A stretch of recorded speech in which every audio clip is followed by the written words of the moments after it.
شروع اللہ کے نام سے جو بڑا مہربان نہایت رحم والا ہے۔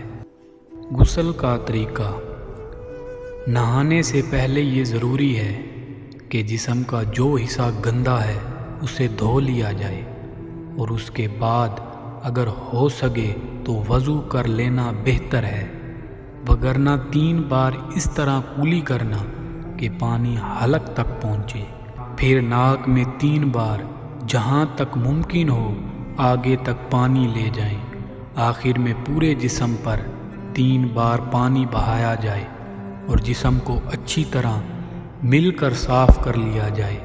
بہرحال مرد اور عورت کے لیے ضروری ہے کہ اس طرح نہائیں کہ جسم کا کوئی حصہ اور کوئی بال خشک نہ رہے۔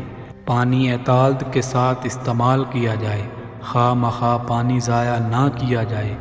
غسل خانے میں نہایا جائے، اور اگر غسل خانہ میسر نہ ہو تو کپڑا پہن کر۔ مرد کے لیے نہانے کی اجازت ہے، البتہ عورت کے لیے ضروری ہے کہ پردے میں نہائے۔ غسل کرتے وقت گنگنانے اور بات کرنے سے منع کیا گیا ہے۔ شریعت نے جو طریقے مقرر کیے ہیں ان کا مقصد انسان کو نقصان یا تکلیف پہنچانا نہیں، بلکہ یہ تو اس کے فائدے کی باتیں ہیں۔ ہر نماز سے پہلے وضو کرنے سے ذہنی اور جسمانی سکون ملتا ہے، انسان صاف ستھرا رہتا ہے اور اس کی تھکاوٹ دور ہو جاتی ہے۔ نہانے سے پورا جسم صاف ہو جاتا ہے اور اس طرح صفائی کے باعث بیماریوں سے کافی حد تک محفوظ رہتا ہے۔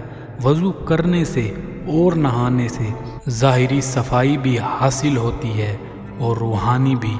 عبادت اور کام کرنے میں لطف آتا ہے، اور اس طرح عبادت بھی قبول ہوتی ہے اور کام کرنے کی صلاحیت بھی بڑھ جاتی ہے۔